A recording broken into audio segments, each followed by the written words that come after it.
સહજાનંદ સ્વામી મહારાજની જય.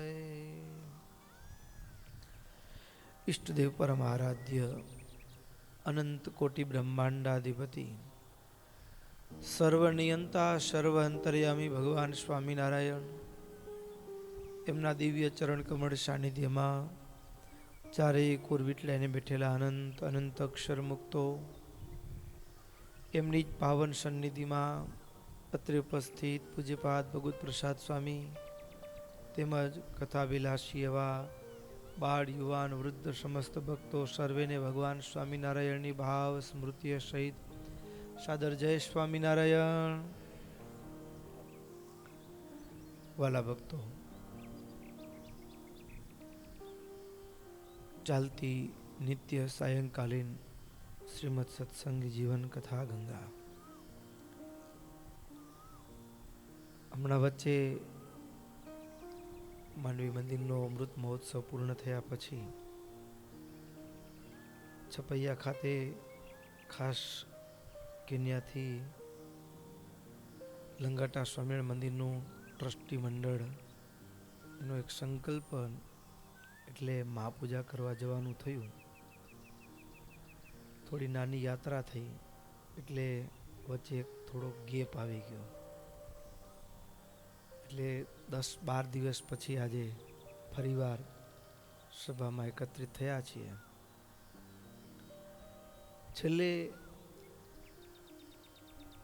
સત્સંગી જીવનની ચાલતી કથાના ધારા પ્રવાહમાં ભગવાન સ્વામિનારાયણ ગઢપુરમાં બિરાજમાન છે ત્યારે અયોધ્યા પ્રસાદજી મહારાજ અને રઘુવીરજી મહારાજ પાસે આવેલા.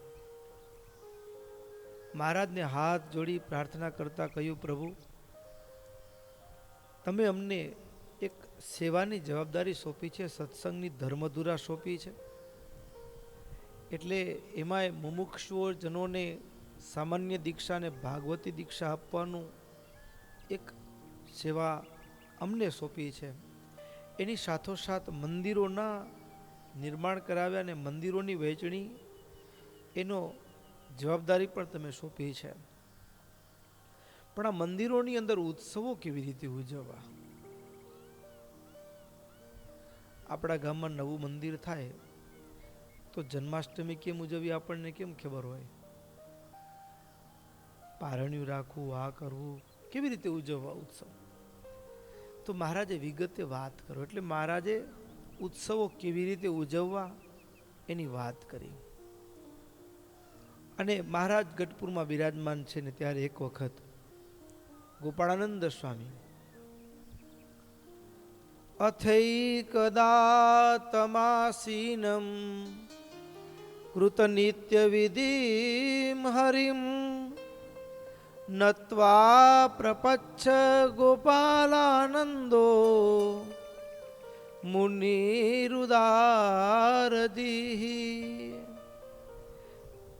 ગઢપુરમાં દાદાનો દરબાર અને મહારાજ સવારે નિત્ય કર્મમાંથી પરવારી એટલે 8-9 વાગ્યાનો સમય હશે. દરબારમાં લીમડાની નીચે મહારાજ બિરાજમાન છે. ત્યાં ગોપાળાનંદ સ્વામી મહારાજને હાથ જોડીને પ્રશ્ન પૂછતા કીધું, પ્રભુ શ્રોતુમ ઈચ્છામ્યહમ સ્વામિન સાધુનામ ત્યાગિનામ હિનઃ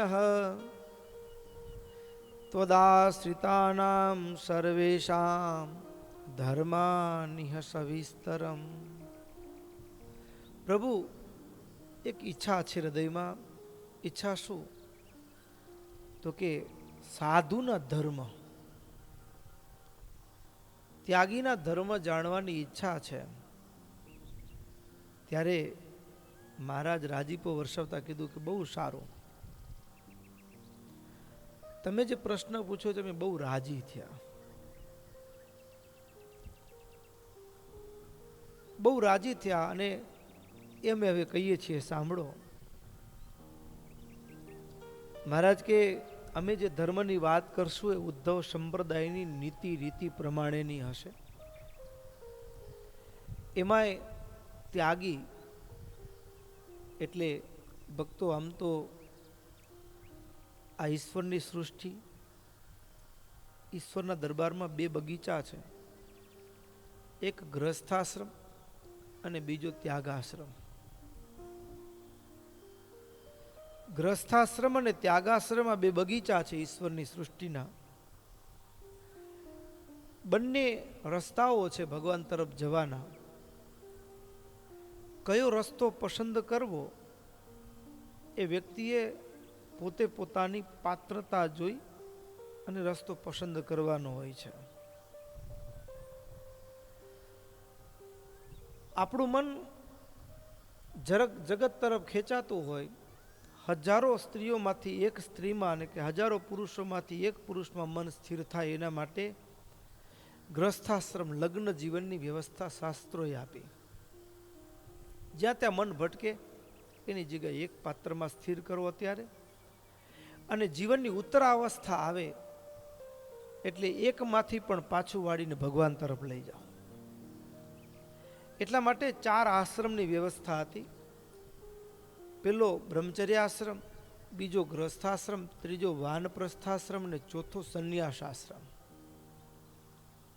હવે 4 આશ્રમમાં બ્રહ્મચર્યાશ્રમની જે વ્યવસ્થા હતી એટલે કે ગુરુના આશ્રમમાં રહીને વેદ અધ્યયન અભ્યાસ કરે, એને જ્ઞાન થઈ જાય સૃષ્ટિનું, પોતાની પાત્રતાનું ભાન થઈ જાય એટલે મારે કયો રસ્તો પસંદ કરવો.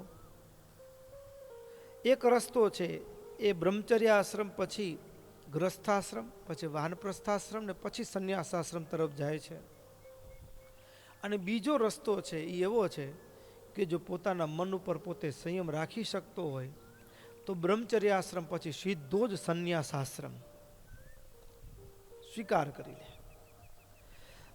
તો હવે સીધો જ સંન્યાસાશ્રમ જેને ગ્રહણ કર્યો છે, જે રસ્તો જેને પસંદ કર્યો છે, એટલે કે સાધુ સંતો હોય, એના ધર્મ શું, એને કેવી રીતે રહેવું જોઈએ, કારણ શું, તો કે આને માનવ દેહથી ભગવાન સુધી પહોંચવું છે. જેમ આપણે આ ઉત્સવ અંતર્ગત નાનકડી એક પદયાત્રા કરીને બધા અહીંથી ભુજ ચાલતા ગયા ને, ભુજ ચાલતા ગયા દર્શન કરવા માટે, આમંત્રણ આપવા માટે, એમ આ માનવ દેહથી આ દુનિયામાંથી, માયાના કાદવમાંથી પસાર થઈ અને આપણે ભગવાનના ધામમાં જવું છે. આન્ય દેહ જેમ અહીંથી ભુજ જવા નીકળ્યા તો શરીર ઘડાયેલું ન હોય, કેળવાયેલું ન હોય, થાક લાગી જાય તો રસ્તામાં ગાડીમાં બેસી જાય, આપણી વિકેટ પડી જાય. એમ શું સાવધાની રાખવી, સાધુના ધર્મ એટલે આને દેહ ભગવાન સુધી પહોંચવું હોય તો આ વિચાર દાદ માગી લેવો છે.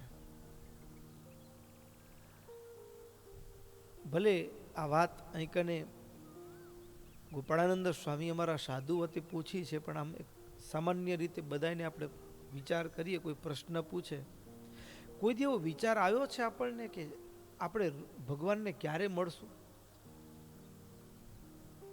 દુનિયાભરના મલકના માણસોને આપણે મળીએ છીએ, હાય હેલો કરીએ, ઓને મળી આવ્યા. અરે કેટલાક કામ પાર ન પડતા હોય, સરકારી કામ હોય તો અધિકારીને લાગવગના છેડા છબાડીને સાંસદને કે ધારાસભ્યને મળીએ, કેટલાને મળવા જઈએ. પણ એમ ક્યારે એવો વિચાર આવ્યો કે આપણે ક્યારેક આમ રૂબરૂ ભગવાનની સાથે મુલાકાત થાય? એવો ક્યારે વિચાર આવે?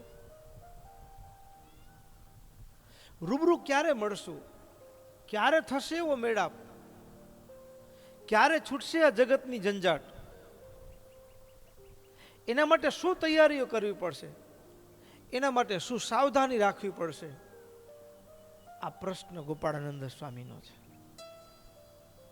મહારાજ, અમે તમારા ત્યાગી એવા જે સાધુ, એને શું ધર્મનું પાલન કરવું જોઈએ, કયા ધર્મોમાં સાવધાની રાખવી જોઈએ કે જેના કારણે એ જે રસ્તે નીકળ્યો છે આ સાધુનો ભેખ લઈને, એ તમારા ચરણારવિંદ સુધી કોઈ પણ જગ્યાએ રસ્તામાં આડો અવડો ક્યાંય ખચકાયા વિના સીધો જ પહોંચી આવે. એના માટે એને કયા કયા ધર્મોને શું શું સાવધાની રાખવી. ત્યારે મહારાજે કીધું, આ દુનિયામાં માણસ છે ને, મારી તમારી જીવનની યાત્રા, આ મનુષ્ય જન્મ મને તમને મળ્યો છે ભગવાનને પામવા માટે. શેના માટે મળ્યો છે? ભગવાનને પામવા માટે મળ્યો છે. આપણું લક્ષ્ય નક્કી થાય ને પછી જ આપણે ગાડીમાં બેસીએ, અને એ પણ આપણા લક્ષ્ય સુધી લઈ જતી હોય એવી ગાડીમાં બેસીએ. અમદાવાદ જવું છે, અમદાવાદ લક્ષ્ય નક્કી થયા પછી અમદાવાદ જતી બસમાં બેસીએ, અમદાવાદ જતી ટ્રેનમાં બેસીએ, કોઈ ગાડીમાં બેસીએ. પણ ક્યાં ઉતરવાનું, ક્યાં ઊભવાનું છે એ નક્કી ન હોય તો આપણે ગાડીમાં બેસતા નથી. એમાં માનવનો જન્મ મળ્યો ને એના પહેલાં માતાના ગર્ભમાં હતા ત્યારે લક્ષ્ય નક્કી કરીને આવ્યા છે કે પ્રભુ, આ માનવ જન્મથી મને તને પામવું છે, આ આંખથી કેવળ તારા દર્શન કરવા છે, આ કાનથી કેવળ તારી કથા સાંભળવી છે. આમ લક્ષ્ય નક્કી કર્યું છે. લક્ષ્ય નક્કી કર્યું ત્યારે માતાના ઉદરમાં જ્યારે જીવ હોય ને, માને પ્રસૂતિનો વાયુ, પ્રસવની પીડા શરૂ થાય ને પછી જન્મ થાય, પેલું લક્ષ્ય નક્કી થાય. માને પ્રસવની પીડા શરૂ થાય એના પહેલા માના ગર્ભની અંદર એ જે બાળક છે એ બાળકનો ભગવાન સાથે છેલ્લો સંવાદ થાય. છેલ્લી મીટિંગ મારીને તમારી ભગવાન સાથે રૂબરૂ થયું હોય તો એ માના ગર્ભમાં આપણે હતા, જન્મ થયો એના પહેલા, પ્રસવની પીડા ઉપડે પહેલા આપણે ગર્ભમાં હોઈએ ત્યારે જીવ અને જગદીશની છેલ્લી મુલાકાત થઈ હોય. જીવ ભગવાનને આર્તનાદ ભાવે પ્રાર્થના કરે કે પ્રભુ મને ઉગારી લે, ઉગારી લે, ઉગારી લે, આર્તનાદ ભાવે પ્રાર્થના કરે. ભગવાન એને દર્શન આપે, કારણ કે 9 મહિના સુધી માતાના ગર્ભમાં જે જીવ તપ કરે છે, વેદનાની વચ્ચે રહે છે, પ્રાર્થના કરે છે, અને પ્રાર્થનાના ફળ સ્વરૂપે ભગવાન દર્શન આપે છે. અને જીવ માતાના ગર્ભની અંદર નક્કી કરે કે પ્રભુ, આ જન્મમાં કેવળ તારું ભજન કરીશ, તને પામવું છે, બસ આટલું નક્કી થાય. અને ત્યારે કાળ મધ્યસ્થી બને, અને મધ્યસ્થી નક્કી થાય, અને બીજી બાજુ માતાને પ્રસવની પીડા થાય, અને પછી બાળક જન્મની જે આખી શૃંખલા શરૂ થાય, બાળકનો જન્મ થાય, બધું થાય ને પછી આગળ જીવનની યાત્રા શરૂ થાય. હવે જીવનની યાત્રા શરૂ થઈ, લક્ષ્ય નક્કી કર્યું, પણ આ યાત્રામાં 5 જગ્યાએ માણસ અટકી જાય છે. જાવું છે ભગવાન સુધી, આન્ય દેહ પહોંચવું છે, લક્ષ્ય નક્કી કરીને આવ્યો તો, પણ 5 જગ્યાએ જીવ અટકી જાય છે. અને 5 જગ્યાએ જે અટકવાનું ઠેકાણું, એ 5 દોષ કીધા શાસ્ત્રોની અંદર. એક તો લોભ. લોભ, માલ મિલકત, આ મારું છે, આ મારું છે, મારું છે, અટકી જાય. જેમ અહીંથી ભૂત જવું હોય અને રસ્તામાં જ ધૂણી લગે કે વચ્ચે આપણી વાડી આવતી હોય ને તો આપણે જરાક વાડી માટો મારી લે, આમાં મારી વાડી છે, એમ મારી વાડી એમ આટો મારવાના ચક્કરમાં બેઠો રહી જાય ત્યાં ત્યાં. એમાં મારું મકાન છે એ આસક્તિ એ ધામ સુધી પહોંચવા દે નહીં. તો એક લોભ, જ્યાં જીવ અટકે છે. બીજા નંબરે કામ. કામ એટલે શું? તો કામ સ્ત્રીને પુરુષમાં ને પુરુષને સ્ત્રીમાં એક આસક્તિ ભાવ છે, રાગ ભાવ છે, એ કામ ત્યાં અટકી જાય. ત્રીજા નંબરે અટકે તો બજારમાંથી પસાર થતા હોય, જવું હોય, પણ ભેલપુડીની સુગંધ આવે ને ત્યાં ચાલ ને ખાઈ લઈ, પછી જાશું નિરાતે. સ્વાદ. ક્યાં અટકે જીવ? સ્વાદમાં. આટલી જગ્યાએ જીવ અટકે છે ભગવાન સુધી જવામાં. પહેલા નંબરે લોભ, બીજા નંબરે કામ, ત્રીજા નંબરે સ્વાદ, ચોથા નંબરે કોઈ પરિચિત મળી જાય, ઓળખીતું મળી જાય તો વાતમાં એટલો ટાઈમ નીકળી જાય, ખબર ન પડે કે આપણે ક્યાં જવું, તો એ અટકી ભૂલાઈ જાય સાવ. એને સગા સંબંધીમાં સ્નેહ, આસક્તિ ત્યાં અટકે. અને પાંચમા નંબરે જીવ અટકતો હોય તો એ દેહાભિમાન, માન. આ 5 દોષો છે ત્યાં જીવ ભગવાન સુધી પહોંચે એમાં 5 જગ્યાએ વચ્ચે આ 5 રૂપે અડચણ આવે અને ત્યાં અટકી જાય. એટલે મહારાજ કહે છે આ 5 અધર્મ સર્ગના જે 5 દોષો છે એને અવશ્યપણે જીતવા. હવે 5 જગ્યાએ રસ્તામાં અટકવાના ઠેકાણા છે. હવે એમાં અટકવું ન હોય તો કેમ કરીએ તો ન અટકાવાય? તો એના માટે મહારાજ માયા 5 જગ્યાએથી ઘા મારે. માયા 5 જગ્યાએથી ઘા મારે. હવે જેમ મહાભારતની કથા આપણે શ્રવણ કરી છે બધાય, દુર્યોધન અને જ્યારે એ ભયંકર લડાઈ ચાલતી હતી અને આ લડાઈની અંદર કૌરવો હારવાની અણી ઉપર હતા અને એવા સમયે માં ગાંધારીને એમ થયું કે મારા સંતાનો હારે એ માં કેમ જોઈ શકે, માનું કે હૈયું એમ કેમ સ્વીકારી શકે? એટલે પોતાના દીકરાને અજેય બનાવવા માટે કે પાંડવોના બાણ સુદ્ધા મારા દીકરાને વિંધી ન શકે, દીકરાને સુરક્ષા પ્રદાન કરવા માટે દુર્યોધનને કહ્યું, બેટા તારો જન્મ થયો ને તે સમયે તું જેવો હતો ને એવો બનીને મારી આગળ આવજે, આવતીકાલે મારે તને કંઈક આપવું છે. બાળકનો જન્મ થાય ત્યારે બાળક તો એ નગ્ન અવસ્થામાં હોય છે. ભલે માં. અને ગાંધારીએ પોતાનું પતિવ્રતાપણાનું તેજ, જે મારા પતિ અંધ છે તો મારા માટે પણ દુનિયા જોવી હરામ છે, અને એને આંખે પાટા બાંધી લીધા. આખી જિંદગી જે એને આંખે પતિવ્રતાનું જે સામર્થ્ય હતું ને એ ધરબીને જે ભર્યું હતું, એ પતિવ્રતાની ટેક એક દીકરાને ખાતર પતિવ્રતાનું સર્વ સામર્થ્ય દીકરાને પ્રદાન કરવા માટે માં તૈયાર થઈ ગઈ. જેણે આખી જિંદગી દુનિયાને ન જોઈ પણ એક દીકરાને જીતાડવા માટે માએ એની જિંદગી પતિવ્રતાપણાને પણ દાવ પર લગાડી દીધું. અને દીકરાને કીધું કે આવતી સવાલે બ્રહ્મ મુહૂર્તમાં તું બેટા આવજે. દુર્યોધન એ દિગંબર અવસ્થામાં અંધારું કોણ જુએ, કોણ દેખે કપડાં છે કે નથી એમ.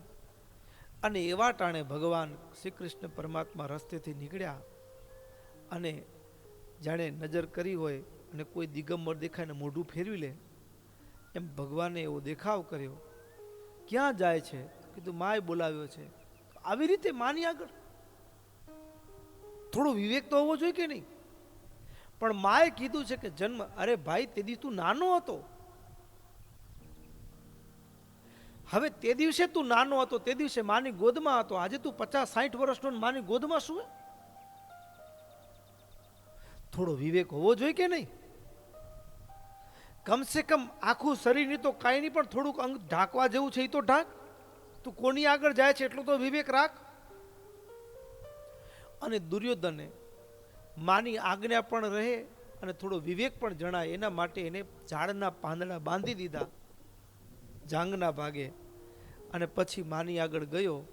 માએ પોતાની વર્ષોની સાધના એ આંખના પાટા ખોલ્યા અને દુર્યોધનની સામે દ્રષ્ટિ કરી. આખું શરીર વજ્રનું બની ગયું, પણ જેટલા અંગમાં એ પાંદડાના પાટા બાંધેલા એટલું અંગ કાચું રહી ગયું, જાંગ કાચી રહી ગઈ. એટલે દુર્યોધન જાંગનો કાચો હતો. સમય એ આવ્યો મહાભારતના યુદ્ધની અંદર, એ દુર્યોધન અને ભીમ વચ્ચે જ્યારે ગદા યુદ્ધ થયું, અને આ ગદા યુદ્ધની અંદર જ્યારે ભીમ છે ને એ શરીરનું બળ લોટકો બહુ, બડુકો બહુ હતો. ભીમ શરીરનું બળ બહુ હતું, પણ ભીમ કરતાં દુર્યોધનમાં ખાસિયત હતી. ખાસિયત એ હતી કે બળ અને કળ બે હતું દુર્યોધનમાં. ભીમ કળ ન વાપરે, બળ વાપરે, ફેરવીને દબડાટી બોલાવે ગદાની. પણ દુર્યોધન કળનો પ્રયોગ કરે ભેગા. બળ ને કળ ભેગું થાય ને એટલે દુર્યોધન આગળ ભીમ ટૂંકો પડતો હતો. ભીમ ટૂંકો પડવા લાગ્યો અને ભીમને આશા હતી કે કૃષ્ણ કંઈક રસ્તો બતાડશે. ત્યારે કૃષ્ણે રસ્તો બતાડ્યો. દુર્યોધન જાંગનો કાચો છે ત્યાં પ્રહાર કર, બાકી તેનું આખું એ શરીર વજ્રનું છે. તો જ્યાં ભીમે જાંગ ઉપર ગદાનો પ્રહાર કર્યો અને દુર્યોધન હણાયો, હાર્યો. એમ આ માનવ છે ને, દુર્યોધન તો કેવળ જાંગનો કાચો હતો, પણ માણસ છે 5 અંગે કાચો છે. કેટલા અંગે કાચો છે? 5 અંગે કાચો છે. અને 5 અંગે કાચો એવો જીવ અને માયા 5 જગ્યાએથી ઘા મારે અને હરાવે. 5 રીતે માયા ઘા મારે ને જીવને હરાવે. અને એમાં પહેલો ઘા માયાનો લોભ. માયા એવો ઘા મારે ને જીવને ભગવાન તરફ જતો ને રોકી લે, જવા ન દે, જીતી જાય માયા, જીવ હારે.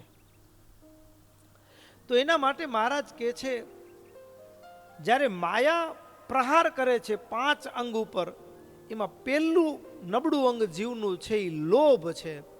અને ભક્તો, આ 5 અધ્યાય છે ને, એ અમારા સાધુનું જે ધર્મામૃત કહેવાય, અમારા સાધુના ધર્મ કયા છે. અને આ 5 અધ્યાયની કથા અત્યારે ભુજમાં ચાલતી હશે, આ જ સમય છે, ધર્મામૃતની કથા કહેવાય. અને દર વર્ષે આ કથા અમારી બદલી સંતોની થાય ને એના પહેલાં એકાદશીથી આગળથી થોડી ચાલુ થાય. અને પછી દરરોજ સાંજે સાયંકાલીન સંધ્યા આરતી પહેલાં કથા થાય, એનાથી 1 કલાક પહેલાં સાધુની ધર્મશાળામાં કથા થાય. એની વડીલ સંતો આ 5 અધ્યાયની કથા વડીલ કરે, નાના સંતો નહીં. વડીલ કથા કરે. મંત સ્વામી મોટેરા સાધુ સદગુરુઓ હોય, એ અમને નાના સાધુને કે સંતો, આ માયા છે ને, માયા એ આ જીવને 5 રીતે ઘા મારે છે, ત્યાં આપણે સાવધાન રહેવાનું છે. જો માયાના ઘામાં આવી ગયા ને તો જિંદગી હારી ગયા, હારી ન જવાય. એના માટે વડીલ સંતો અમારા સદગુરુઓ અમને સજ્જ કરે. આ ધર્મામૃતની કથા છે. આ ધર્મામૃતની કથા, અને એમાં પહેલો દોષ લોભ, માયાનો પહેલો ઘા લોભ. અને હવે આ લોભ એ કામ કેવી રીતે કરે, પહેલા તો એ સમજવું પડે. જેમ ચોર આવે ને તો પેલું શું જુએ કે આજુબાજુ કેમેરો નથી ને, નકર પકડાઈ જશો. કેમેરાને કટ મારી દેવું પડે. પછી લાઇટ ચાલુ તો લાઇટને કટ મારી દેવી પડે, કે જેના કારણે આપણે પાધરા ન થઈ જઈએ. બરાબર? પકડાવાના ઠેકાણા હોય ત્યાં કટ મારવા પડે, કનેક્શન. પછી ક્યાંથી ઘરમાં પ્રવેશ કરશું, અવાજ ન થાય, અને કાપો મરાઈ જાય, બારી કાપવી હોય, મેળવી હોય, અને પછી અંદર અહીંયાથી ઘૂસી જવાય એમ છે. પછી આટલો સમય ને અહીંયા તિજોરી છે ને એમાંથી માલ કાઢવો, ને આખી યોજના હોય ને, ચોરની યોજના હોય. એમ લોભની યોજના શું?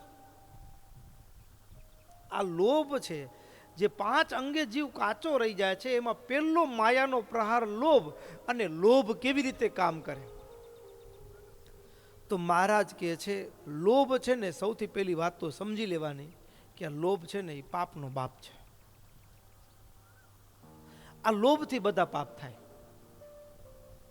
લોભથી બધા પાપ થાય. અને એમાં કહે છે, લોભાત ક્રોધ પ્રભવતી, લોભાત કામ પ્રવર્તતે, લોભાન મોહશ્ચ માયા ચ માનશ્ચ પરતંત્રતા, લોભનિષ્ઠા સંતિ દોષા મહાંતો નિરય પ્રદાહા. લોભ બધાય પાપનું મૂળ કીધું. લોભથી ક્રોધ ઉપજે, લોભથી કામ ઉપજે, લોભથી મોહ ઉપજે, લોભથી કપટ, અભિમાન, પરાધીનતા બધું આવે. અરે લોભ શું કરાવે? લોભ શું કરાવે? તો કહે છે, સ્વકન્યાદેર વિક્રયશ્ચ પૈસાની લાલચમાં માણસ ક્યાં સુધી તો કે પોતાની દીકરી વેચવા તૈયાર થઈ જાય. અરે દુનિયામાં લોભથી શું ન થાય, તો એવા પણ પ્રસંગો બને, આજે પણ બની રહ્યા છે કે લોભથી માણસ ત્યાં સુધી, દીકરી તો ઠીક પોતાની પત્નીએ વેચવા તૈયાર થઈ જાય.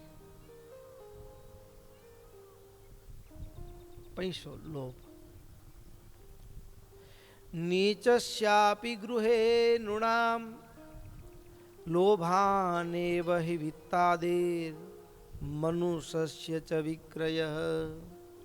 લોભને ખાતર પોતાની દીકરી, બહેન કે બીજી કોઈ અન્ય દીકરીઓ સંબંધમાં એને વેચવા તૈયાર થઈ જાય. એટલું નહીં, લોભે કરીને માણસને વેચે, અરે પોતે વેચાઈ જાય ઘણી વખત. તો આ લોભરૂપી દોષ એટલો ખતરનાક છે. આ લોભના કારણે માણસની અંદર ક્ષમા નામનો જે ગુણ છે એ રહેતો નથી. આ લોભના કારણે માણસની અંદર લાજ રહેતી નથી. આ લોભના કારણે માણસની અંદર એ દોષ જે કહી શકાય, અપકીર્તિનો દોષ હોય કે એ કે દોષોથી એને ભય નથી લાગતો.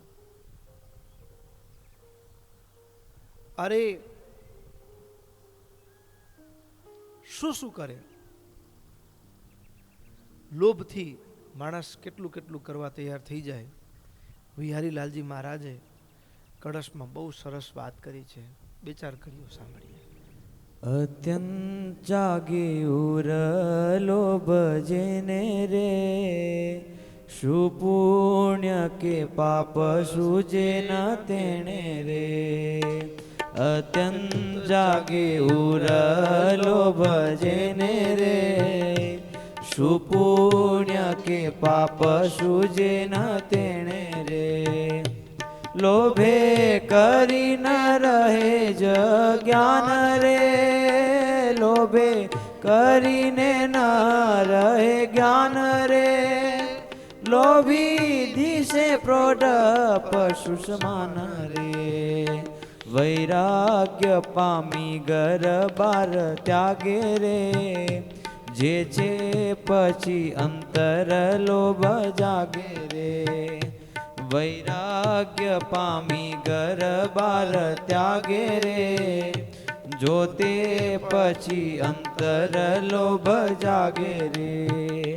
જો ચિદ્રવ્યાધિકમાં લગાડે રે, જો ચિત્ત દ્રવ્યાધિકમાં લગાડે રે. બહુ કરેલું તપ તે બગાડે રે, બહુ કરેલું તપ બગાડે રે.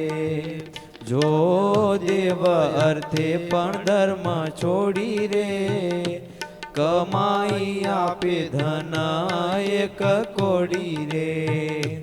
જો દેવ અર્થે પણ ધર્મ છોડી રે, કમાઈ આપે ધન એક કોડી રે. તે નહીં દેવ પ્રસન્ન થાય રે, તેને નહીં દેવ પ્રસન્ન થાય રે. તે પાપી પાકે નરકે જાય રે. જેને દિલે લોભ ઘણો જણાય રે, આજ્ઞા પ્રભુ કેરી નહીં પડાય રે. જેને દિલે લોભ ઘણો જણાય રે, આજ્ઞા પ્રભુ કેરી નહીં પડાય રે. જો લોભીને લાભ જડે જરૂર, જો લોભીને લાભ જડે જરૂર. દિલેથી મૂકે નિજ ધર્મ દૂર રે, દિલેથી મૂકે નિજ ધર્મ દૂર રે. દિલેથી મૂકે નિજ ધર્મ દૂર રે, દિલેથી મૂકે નિજ ધર્મ દૂર રે. વૈરાગ્ય પામી ઘર બાર ત્યાગે, જોતે પછી અંતર લોભ જાગે, જો ચિત્ત દ્રવ્યાદિકમાં લગાડે, બહુ કરેલું તપતે બગાડે. બહુ સરસ વાત ગોપાળાનંદ સ્વામીના ઉત્તરની અંદર મહારાજ કહે છે, આ લોભ જે છે એ માણસને ક્યાં સુધી લઈ જાય. બધા દોષો લોભના યોગથી પ્રવર્તે. સાધુના જીવન ઉપર જોઈએ એના પહેલા પણ માનવ જીવન ઉપર લોભ શું, કેવો ખતરો છે, લોભ શું કરાવે. તો અહીંયા જેમ આગળ મહારાજે ગોપાળાનંદ સ્વામીના ઉત્તરની અંદર માયા 5 રીતે ઘા મારે છે, અને એમાં પણ પ્રથમ લોભ, લોભથી ક્ષમા, લોભથી લાજ, એ બધાનો ત્યાગ થઈ જાય. 1 ઇંચ જગ્યા માટે, 1 ક્યારાની જગ્યા માટે માણસ સગા ભાઈ સાથે બથોબથ આવી જાય અને એ લોભ કરાવે. લોભ કરાવે ક્યાં સુધી? તો કે ક્ષમા. મને એને કીધું શું કામ, હવે નહીં મૂકું. આખા ગામને બીજાને કેટલું આપતો ફરે, પણ સગા ભાઈને સાથે એને એવો અણબનાવ થઈ જાય. એક જગ્યા માટે લોભ છે, એનાથી માણસો મારી શું વાત કરશે એનો ભય ન રહે, લાજ નીકળી જાય માણસમાં. લોભમાં માણસ લાજનો પણ ત્યાગ કરી દે, અપકીર્તિનો પણ, અપકીર્તિ થશે એની પણ એને ચિંતા ના રહે. માણસ શું ન કરે લોભથી.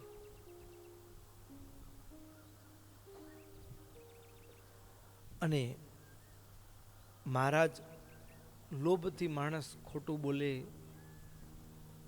કેટલું બધું માણસ, તો સર્વ પાપનું મૂળ છે એ લોભ છે. અને જેને ભગવાનને પામવું છે, તો જનક જેવા રાજાઓ થયા છે આગળ, યુવનાશ્વ રાજા, વૃષાદવી રાજા, આ જે રાજાઓ થયા છે એ રાજપાટમાં હોવા છતાં પણ રાજપાટનો ત્યાગ કરી ભગવદ આરાધના કરવા માટે નીકળી ગયા. એમ જેને ભગવાનને પામવું હોય તો આ પહેલું જે માયામાં અટકવાનું ઠેકાણું છે લોભ, એનામાંથી છૂટવું જ પડે. છૂટવું પડે એટલે હવે એ છૂટવા માટે માયાની જે ચાલ છે, લોભરૂપ ચાલ, જીવને રોકી રાખવાની જે ચાલ છે, એના માટે શું શું તૈયારી કરવી પડે, એ કામ કેવી રીતે કરે. તો લોભના કારણે સૌથી પહેલું તો આપણે ભગવાનને, ભગવાનના સંતો ભક્તોથી આપણને છટા કરી નાખે. લોભ કરાવ્યો. નાની વસ્તુની આસક્તિ પણ આપણને રોકી રાખે. ઘણીક વખત નથી થતું, ઘણા એવા પ્રસંગો આજે પણ આવતા હોય સમાચાર પત્રો કે ટીવી મીડિયામાં. દુકાનમાં ગયા હો કોઈ ભાઈબંધ સાથે, કોઈ મિત્ર સાથે કે કોઈ અન્ય વ્યક્તિ સાથે 5 રૂપિયાની લેતી દેતી માટે બથોબથ આવી ગયા હોય, અને બથોબથ આવી ગયા હોય અને એમાં ક્યાં સુધી બથોબથ ખૂન કરી નાખે ત્યાં સુધી. કેટલા રૂપિયા? 5 રૂપિયા. 5 રૂપિયા માટે માણસ ઝઘડા ઉપર આવે ને ઝઘડો કરવા માંડે ને 5 રૂપિયામાં. એમાં રકઝક કરતા કરતા પોતાની જાત ઉપર હું શું કરું છું એનું અનુસંધાન ન રહેતો, એમાં કોઈકનું ગળું કાપી નાખે 5 રૂપિયા માટે. તો લોભ ક્યાં સુધી લઈ જાય આપણને.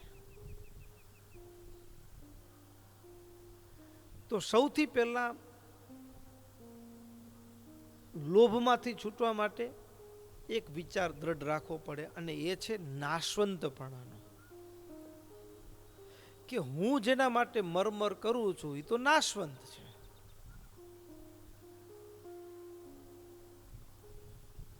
પેલી પ્રસંગ ઘટના બની હશે કે નહીં બની હોય એ ખબર નથી, પણ નાશવંત માટે આપણે લડી મરીએ.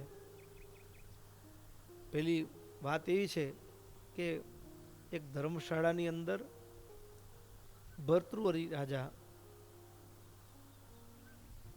એ ફરતા ફરતા આવ્યા, બીજી બાજુ ગોપીચંદ ફરતા ફરતા એ ધર્મશાળામાં બે સાધુ પહોંચ્યા. રાજપાટ છોડી સંન્યાસ દીક્ષા લઈ ભગવદ આરાધનાના માર્ગે નીકળી ચૂકેલા અને બંને જણા એક ધર્મશાળામાં પહોંચ્યા. એમાં હવે સાધુ લગે શું હોય, પૂજાનો ખડીયો કે ધોતિયા કે એની સંપત્તિ. તો ધર્મશાળાની અંદર ખીંટી એક ને જણા બે, એટલે એક ખીટીમાં એ પોતાના વસ્ત્ર ઊંચા, પૂજાનો ખડીયો ઊંચો રાખવા માટે કે ભાઈ પેલો હું આવ્યો હતો એટલે અહીંયા હું રાખીશ, આ મારું કહેવાય. આમાં રકઝકમાં આવે તો કે ના, પેલા જોયું તું કદાચ પગેથી ચાલીને પેલા તું પહોંચ્યો હોઈશ, પણ જોયું પેલા મેં હતું એટલે મારું કહેવાય. આમ રકઝક કરતા હતા. ત્યાં ધર્મશાળાનું ફળિયું વાળતા હતા એક ડોશી. એ ડોશી આ બે ઝઘડતા સાધુને જોઈને એના મુખમાંથી શબ્દ નીકળ્યા કે હું આ લંગોટા સાધુ થયા છે પણ એ ખીટી માટે કેવા મરે છે, ઘર બાર મૂક્યા ને ખીટી માટે લડે છે. ધન્યવાદ તો એ ભર્તૃહરિને કહેવાય કે આખું રાજપાટ મૂકીને નીકળી ગયા. આ તો લંગોટા એક ખીટી માટે નથી મૂકતા. ધન્યવાદ તો ગોપીચંદને કહેવાય કે આખું રાજપાટ છોડી નીકળી ગયા. ક્યાં એ ગોપીચંદ ને ભર્તૃહરિને ક્યાં ના આ લંગોટા કે ખીટી માટે ઝઘડતા હોય. બે જાગી ગયા. જે પોતે ભર્તૃ હતી એને ખબર પડી ગઈ કે આ તો રાજપાટ મૂક્યું ને ખીટી માટે ઝઘડામાં આવી ગયા. ભર્તૃહરે કીધું કે મારે નથી જોઈતું, એટલે તું રાખ. તો કે ના, મારે નથી જોઈતું, તું રાખ. ખીટી એમને પડી રહી, કોઈએ ત્યાં ટાંગ્યું નહીં. ઓળખ થાય, નાશવંતપણાની ભાવના દ્રઢ થાય તો એનામાં આસક્તિ ન રહે. જ્યાં સુધી નાશવંતપણાની દ્રઢતા ન હોય ત્યાં સુધી એનામાં લગારે હેત હોય, આસક્તિ હોય. પણ નાશવંતપણાની ઓળખ થઈ જાય તો કોઈ વસ્તુ પદાર્થમાં હેત રે નહીં, આપમેળે ટળી જાય. નહીં તો ઘણે ભાગે દુનિયામાં એવું થાય, આગળ કીધું હશે પ્રસંગ, બે બાજુથી રસ્તા ઉપરથી સામસામે બે જણા આવતા હતા. એમાંય જોરદાર માથું ઓળવા માટેનો કાંસકો હોય ને, દંતીઓ કહેતા હોય, જે કહેતા હોય, આમ રસ્તામાં પડેલો ને જોરદાર થોડો ચકચકાટ કરતો હતો. તે આ બાજુથી આવતા હતા. એણે કીધું કે ભાઈ પહેલાં મેં જોયું એટલે મારો. બે જણાનો હાથ ભેગો પહોંચ્યો. બોલો કે મેં જોયો તો એટલે મારો. એમાં બથોબથ આવી ગયા કાંસકા માટે. બથોબથ આવ્યા ને ઝઘડામાં આવી ગયા. એમાં બથોબથમાં થોડી ધક્કા મૂકીને મારામારીમાં આવ્યા તો બે જણાએ માથે ટોપી પહેરેલી.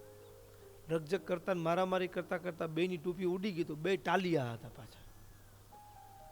ઝઘડો શેના માટે હતો? એનું કામ શું?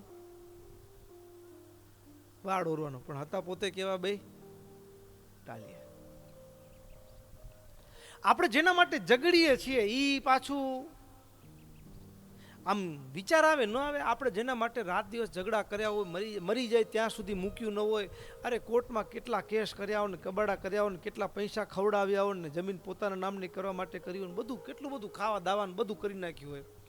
પણ આમાં ત્યાં સુધી કોઈ જોયો કોઈ ભાઈ ગુજરી ગયો ને એના નામના દસ્તાવેજ ને કાગળ ને બધા ભેગા લઈ ગયા હોય ને, ભાઈ કદાચ ભેગા લઈ ગયા તો ફાઇલ બળી ગઈ તો એની હતી ને, માલિક એ હતો ને, તો શું ખોટું છે?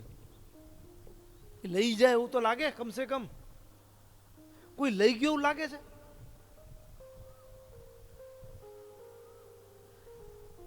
કોઈ અત્યાર સુધી નથી લઈ ગયો. ઉલટાનું એના માટે મારું મારું કરીને માણસ જ્યાં સુધી જીવે ત્યાં સુધી હખેથી ખાઈ ન હગે. દુઃખી થાય. તો ધનાદિક જે ભોગ વૈભવના પદાર્થો છે એમાં નાશવંતપણાની બુદ્ધિ આવે તો એનામાંથી મન પાછું વળે. તો સંસાર કે મેલ રાજ મહેલ છોડવા પડે નહીં, છૂટી જાય આપણે. નાશવંતપણાની બુદ્ધિ આવે તો. એ ગોપીચંદ મહારાજા દાસ દાસીઓ અને રાણીની સાથે જલ ક્રીડા કરતા હતા. આજની ભાષામાં કહીએ તો સ્વિમિંગ પુલ જેવું હશે, કુંડમાં આમ દાસ દાસીઓ ભરી તેલ મર્દન કરે, નવડાવે ને ધોવડાવે ને આમ ઘસી ઘસીને ને આવી એકદમ મોજ મસ્તી માતા સુગંધીમાન જળ ને ગુલાબ જળ ને બધા એનાથી સ્નાન ચાલુ હતું. અને ઉપર એમના મા ઝરૂખામાં ઊભા આ દ્રશ્ય જોયું. એના આંખમાં આંસુ આવી ગયા અને આંખમાં આવેલા આંસુનું એક બિંદુ એ પડ્યું અને ઝરૂખામાં ઉપર મા હતા, નીચે એ પાણીનો કુંડ હતો અને દીકરો એમાં એ ગોપીચંદ એમાં સ્નાન કરતો હતો અને એના અંગ ઉપર પડ્યું. આંખમાંથી નીકળેલું આંસુ અને કુંડનું પાણી તો ઠંડુ હતું અને આંખનું આંસુ તો ગરમ હતું. ક્યાંથી પાણીનું ટીપું પડ્યું? વરસાદ અચાનક. જ્યાં ઉપર નજર કરી त्यो माँ અને માના આંખમાં આંસુ હતા. એટલે ગોપીચંદ દાસ દાસીઓને ઈશારો કર્યો, તમે હટી જાઓ. તરત વસ્ત્ર ધારણ કરી માની પાસે પહોંચ્યા કે માં તને શું તકલીફ છે, મને કે, તારી આંખમાં આંસુ? ત્યારે જનની જીવો રે ગોપી ચાંદની, પુત્રને પ્રેર્યો વૈરાગ્યજી. એ જનની જીવો રે ગોપી ચાંદની. માં એમ બોલે, બેટા એક દિવસ હતો કે હું એ તારા પિતાને આવી રીતે સ્નાન કરાવતી હતી. તને જોઈને મને યાદ આવ્યું કે એક દિવસ હું પણ તારા પિતાને આવી રીતે સ્નાન કરાવતી, આનંદ કિલોલ કરતી હતી, પણ તારો બાપ આ માલ મિલકત ભોગ વૈભવ રાજપાટ બધું છોડીને ચાલ્યા ગયો. આજે તને સ્નાન કરતા જોઈને મને વિચાર આવ્યો, આ શરીરને નવડાવી, એને ખવડાવી, એને સજ્જ કરવું, બેટા એના કરતા છે ને આત્માને નવડાવી લે બેટા. આ બધું અહીંનું અહીં રહી જશે. ગોપીચંદ જાગી ગયા. નાશવંતપણાનો બોધ, જગતના નાશવંતપણાનો બોધ થાય તો દ્રવ્યાદિકમાંથી મન પાછું વાળવું ન પડે, વળી જાય. એટલે પહેલું કામ કે દ્રવ્યાદિકમાં નાશવંતપણાની ભાવના દ્રઢ થાય તો જ લોભમાંથી મન પાછું વળે. અને બીજું તો કે પાછું વળવા માટે નાશવંતપણું, પછી એના પરિણામનો વિચાર કરે તોય મન પાછું વળી જાય. પરિણામનો વિચાર કરે તોય મન પાછું વળે. ઘણીક વખત પરિણામનો વિચાર કેવી રીતે? તો કે ઈચ્છા થાય ખાવાની, ચટપટું ખાવાની ઈચ્છા થાય, ખાઈ લે અને પછી રાતને એસિડિટી થાય ને ગડબડ ગોટો થાય ને પછી આખી રાત બિચારો ગોદડામાં ઓઢે ને ગોળી ફાકડી ખાય, ઓલું ગોળું ખાય ને પછી ઠંડુ પાણી પીવે ને આમ હેરાન થઈ જાય. પછીના 2-3 દિવસ આમ શરીરમાં મજા ના આવે, બેચેની થઈ જાય બધું. મનની ભૂખે ખાધું હોય પછી પીડા 2-3 દિવસ હાલે. એક વખતથી પછી વળી બીજી વખત મન કે ખાઈ લે કે એને ઈ ખાવાથી નહોતું થયું, કે એ તો બીજું હોય કારણ, થાવાકાર હતું ને થયું. વળી બીજી વખત ખાય, બીજી વખત ખાય ને અને વળી રાતના ગોટો થાય. વળી ગોટો થાય ને વળી પછી ખાઈ લીધા પછી એમ થાય કે યાર ન ખાધો તો હાલત આ, ન ખાધો તો હાલત આ. પવનભાઈ, ન ખાધું તો ચાલત, આવો વિચાર આવે માણસને. હવે કોઈકને કબજિયાત થઈ જાય, કોઈકને ડાયરિયા થઈ જાય, દોડાદોડ કરતા થઈ જાય ઘણા બધા આવું ખાવાથી. ત્રીજી વખત થાય એમ, પણ આમ જ્યારે ખાય ને પછી થાય ને પછી ચોથી ને પાંચમી વખત જમવા બેસે ને આઈટમ પીરસાય ને, મન કે ખાઈ લે, પણ પછી પરિણામનો વિચાર કરે ને પછી યાર આખી રાત જાગવું પડે, પછી હેરાન થઈ જાવ, નથી ખાવું. હવે નથી ખાવું, શું કામ? તો કે પછી હેરાન થઈ જવાય. તો એ પરિણામનો વિચાર કરે તો પણ મન પાછું ઓળવા માંડે ભોગમાંથી. ખાવાની ઈચ્છા થાય છે, પણ પરિણામ જુએ છે કે અહીંયાથી નીચે ઉતર્યા પછી એ જે એનો ખેલ ચાલુ થાય ને પછી ડખડ કરીને હેરાન કરે છે, એના કરતાં ન ખાવું સારું. તો પરિણામ દેખાય છે, પરિણામનો વિચાર આવે છે, તો પરિણામને જોઈ અને કાર્ય કરતા માણસ અટકી જાય. એમ લોભનું પરિણામ છે એ નરકની યાતનાઓ છે, ભવાટવી છે, એનો વિચાર કરે તો પણ મન આસક્ત થાય નહીં. તો બે રીતે મન પાછું વળે. હવે એના માટે જાય જ નહીં, મન જાય જ નહીં. એના માટેનો ત્રીજો પ્રયાસ, એક નાશવંતપણું સમજાય તો પાછું વળી આવે, બીજું તો કે પરિણામનો વિચાર કરે તો અટકી જાય, ત્રીજું જેમ સંતોને માટે શાસ્ત્રોની અંદર નિયમ કીધા એ બીજું વર્તમાન આવશે નિષ્કામની અંદર. સ્ત્રીમાં મન જાય છે, પણ સ્ત્રીમાં મન સ્ત્રી જોવે તો જાય ને, સ્ત્રીનો સંયોગ થાય તો જાય ને. એટલા માટે સાધુની જાયગા બંધી, તો મન જાય જ નહીં ત્યાં. એના માટે શું? લોભ આસક્તિ મન થાય જ નહીં દ્રવ્યાદિકમાં, તો એના માટે શું? તો એ ત્રીજો ઉપાય મહારાજ કહે છે કે ઘણીક વખત સારા વસ્ત્ર હોય, ગમતા હુંવાલું વસ્ત્ર હોય, કે પછી સુવર્ણના આભૂષણો હોય, ભારે હવેલી, સુંદર ફૂલવાડી, બાગ બગીચા, ગાય ઘોડા બળદ, આ બધા જે આંખોને ગમે છે એ બધી વસ્તુ જ્યાં મન લલચાય, અત્તર સુગંધી બીજા ભારે પદાર્થો હોય, જ્યાં મન ખેંચાતું હોય, એવા જે સ્થાનકો છે એનાથી દૂર રહેવાનું, એનાથી દૂર રહેવાનું. હવે દૂર રહેવું, જેમ કે આ અઘરું છે, દૂર રહેવાની પ્રક્રિયા છે. દૂર રહેવાની પ્રક્રિયા આમ અઘરી છે, કારણ કે મન છે ને એ ઇન્દ્રિયો છે એ બાહ્ય વસ્તુના જગતના શબ્દો કાનમાં પડ્યા છે ને કે આને સારું કહેવાય, આ ધજ કહેવાય, આ કિંમતી છે, સાચવવા જેવું છે, એ એને ખેંચી જાય એના તરફ ખેંચી જાય. અને એના માટે માણસને એની જીવન યાત્રા અટકી પણ જાય. નાનામાં નાની વસ્તુ પણ માણસને રોકી રાખી શકે, નાનામાં નાની વસ્તુઓ, ત્યાં માણસ અટકી જાય.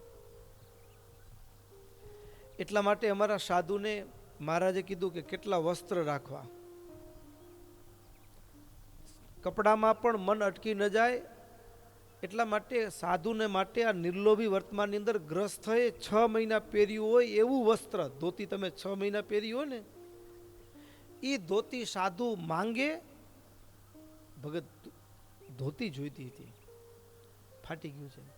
ગ્રસ્થએ 6 મહિના પહેરેલું ધોતી સાધુ માંગે, અને એને એ માટીથી રંગી અને પછી સાધુએ પહેરવી.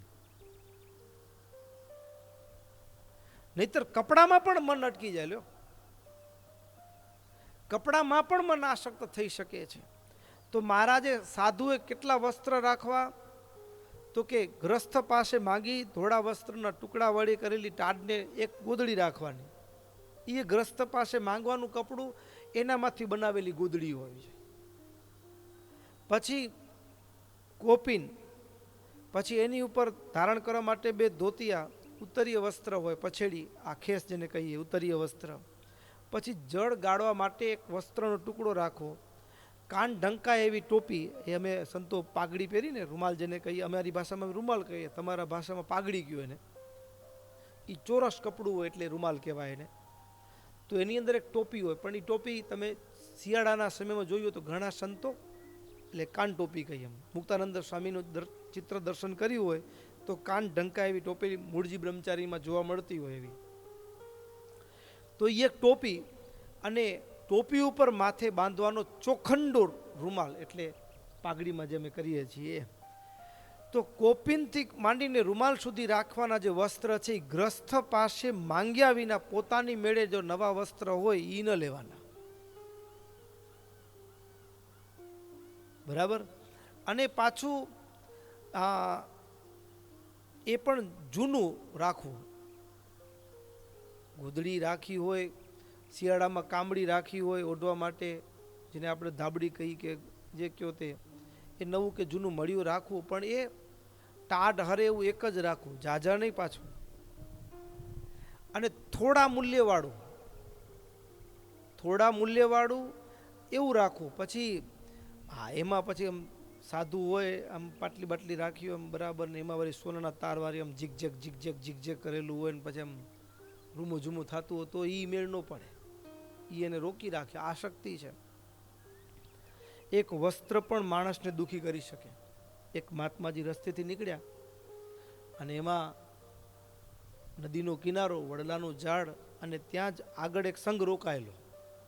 એ ત્યાં બપોરા જમ્યા હતા, અને બપોરે જમીને એ સંઘ નીકળ્યો છે, ને ત્યાં પાછળ એ જ જગ્યાએ મહાત્મા આવ્યા. તો સંઘમાંથી કોઈની સારી મજાની કિંમતી સાલ રહી ગયેલી પડી ગઈ હશે. ત્યાં મહાત્મા આવ્યા એટલે થયું કે સારું થયું, લો સાલ મળી આપણને, એમ ખુશ થઈ ગયા. એ થોડી વાર વિશ્રાંતિ લીધી, પાણી પીધું, હાથ પગ થોડું વિશ્રામ ખાઈને એ નીકળ્યા આગળ. ખંભે ધાબડી મૂકી, પેલી મળી સાલી 1 2 3 4 ગામ વટોવ્યા. પણ હવે એમાં હાલતા હાલતા સાલ ક્યારે ખભા ઉપરથી સરકી ગઈ ખબર ન પડી. અને જ્યાં જે જગ્યાએ રાત રોકાવાનું હતું જે ગામમાં, ત્યાં પહોંચ્યા. સાંજે રામજી મંદિરને ઉતારે ત્યાં ખંભેથી પોટલા ઉતારે ત્યાં પેલી સાલ ગાયબ. એટલે મહાત્મા રોવા લાગ્યા. મહાત્મા એવા જોરથી રડવા લાગ્યા. એટલે રામજી મંદિરના પૂજારીએ પૂછ્યું, કેમ મહાત્માજી રડો છો? તો કે મારી શાલ. તો કે કેટલામાં લીધી હતી? તો કે આજે જ મળી હતી. હવે જે 4 કલાક પહેલા પોતાની નહોતી, રસ્તેથી મળી હતી, એ શાલમાં પણ મન આસક્ત થઈ ગયું. મારાપણાની બુદ્ધિ આવી ગઈ તો રડાવ્યા. શું કરાવ્યું? મારી શાલ. ખાલી રડાવે એમ નહીં, જન્મના ધક્કા ખવડાવે. એક શાલ પણ શું ખવડાવે? એક ખાલી રડાવે એમ નહીં, જન્મના ધક્કા ખવડાવી શકે. અને આવો જ પ્રસંગ સંપ્રદાયમાં પણ બનેલો. એટલે એક સાધુ, ધોરાજીની કે ખાસિયત ગણાય. અને એ ખાસિયત એવી કે ધોરાજીની ધાબડી વખણાય, સમજ્યા ને? હવે ધાબડી વખણાય અને એમાં સાધુ ધાબડી લીધી. હવે ધાબડી લીધી તો હવે રૂપિયા ક્યાંથી કાઢવાના ધાબડી લેવાના એ જમાનામાં? આજ તો કંઈક લેવું હોય તો મોબાઈલે કિંમતી હોય, એ વેચો તો મેળ પડી જાય કંઈક. પણ એ સમય રૂપિયા ક્યાંથી કાઢવા? એટલે એ સમય સાધુ પાસે તો શું હોય? તો કે પોથીયું હોય, બરાબર, પ્રતું હોય. તો એ સાધુએ પોથી વેચી પૈસા ભેગા કરી અને એ ધાબડી લીધી હતી. અને એમાં ઓઢીને સભામાં આવ્યા. એટલે મહારાજને ખબર પડી કે મારા સાધુએ રજોગુણી ધોરાજીની ધાબડી લીધી છે. એટલે મહારાજે એ સાધુ પાસેથી ધાબડી લઈ અને હળગાવી દીધી ને એટલે સાધુને લાગી આવ્યું, ઊંઘ ના આવી, મન બેચેન થઈ ગયું. મહારાજ પાસે ધાબડી લેવા આવ્યા પાછા. મહારાજ પાસે ધાબડી લેવા આવ્યા અને મહારાજ ધાબડી દો મને પાછી. અને ત્યારે નિષ્કુળાનંદ સ્વામીએ અદ્ભુત કીર્તન ગાયું, પાછી આપો તમારો પાડ રે મારી ધોરાજીની ધાબડી, પાછી આપો તમારો પાડ રે મારી ધોરાજીની ધાબડી. એ ધાબળી કેવી હતી? તો કે મહારાજ એ ધાબળી તો મને બહુ સાંભળે. સૂતા બેઠા સાંભળે મુને ધાબળી દોડી ફૂલ રે. સૂતા બેઠા સાંભળે મુને ધાબળી દોડી ફૂલ રે. 10 રૂપિયા દેતા ન મળે એવી હતી અમૂલ રે. મારી ધોરાજીની ધાબળી પાછી આપો તમારો પાડ રે. મારી ધોરાજી ધાબળી કેવી હશે ઈ ધાબળી. હવે ભગવાનના ગુણો ગાવાના બદલે એ સાધુ મહારાજ પાસે કોના ગુણો ગાય છે? ધાબળીના ગુણ ગાય છે. નીકળ્યા શેના માટે છે? ભગવાનને પામવા માટે. મન ક્યાં અટક્યું? ધાબળીમાં. અને ધાબળીના તો કેવા ગુણો ગાયો? સુવાડીને સૂતર સરખું ઝીણી પોતી જોર રે. ડોશે ભક્તે દેહ મૂક્યો ત્યારે, ડોસા ભક્તે દેહ મૂક્યો ને ત્યારે એની નનામીમાં આ ધાબળી બાંધી હતી. આવી ધાબળી બહુ કિંમતી ધાબળી હતી. પછી એ ધાબળીનું મહારાજ તમને ધાબળી બાળી નાખો કેમ ચાલે એમ?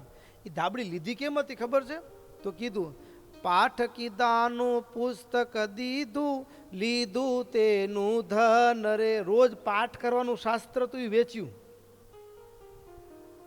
પાઠ કીધાનું પુસ્તક દીધું, લીધું તેનું ધન રે. કાલા વાલા કરોડ કર્યા છે તે જાણે છે મારું મન રે. પાછી આપો તમારો પાડ રે. મારી ધોરાજીની ધાબળી. હવે પોથી વેચીને એમાં કેવું? 1ના 2.5 રોકડા આવ્યા. એક પોથીના કેટલા આવ્યા? 2.5 રૂપિયા. 1ના 2.5 રોકડા આવ્યા. બીજાના આવ્યા 2 રે. બીજી વેચ્યું એના 2 રૂપિયા આવ્યા. પછી હતી 5 રૂપિયાની, અડધો ઘટ્યો. હવે અડધોની વ્યવસ્થા કરવામાં સાધુને બહુ તકલીફ પડી. સમજે ને? ક્યાંથી સેટિંગ કરવું? અડધો રૂપિયો એમ વેચવા જેવો હતો એ તો બધું વેચાઈ ગયું હતું. અડધો જેમ તેમ જોડ્યો ત્યાં તો, અડધો જેમ તેમ કરીને સેટિંગ કર્યો. અને ધાબળી કેવી? તો કે એ 5 પૂરાની છે રે. 5 રૂપિયાની એ ધાબળી હતી. બહુ કિંમતી હતી. કામડી બળતી કેમ દેખાશે બીજાના આ, કામડી બળતી કેમ દેખાશે થાશે મારું મરણ રે. પાછી આપો મહારાજ. આ બળતી હું નથી જોઈ શકતો. આનામાં તો ધાબળી વિના તો હું મરી જઈશ. ધાબળીમાં મન અટકી ગયું. ધાબળીમાં. અને બહુ ઝીણી વાત છે હો. આ એટલી ઝીણી વાત છે ભક્તો. આ માયામાં જીવ ક્યાં અટકી શકે? સમજ્યા ને? માયામાં જીવ ક્યાં અટકી શકે?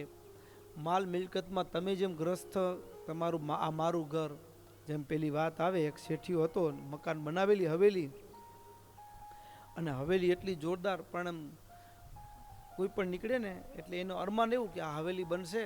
પછી બારે આમ થાંભલાને ટેકે બેઠો હોય, આમ ટેકો દઈને માણસો નીકળશે અને કહેશે શું શેઠ હવેલી હો.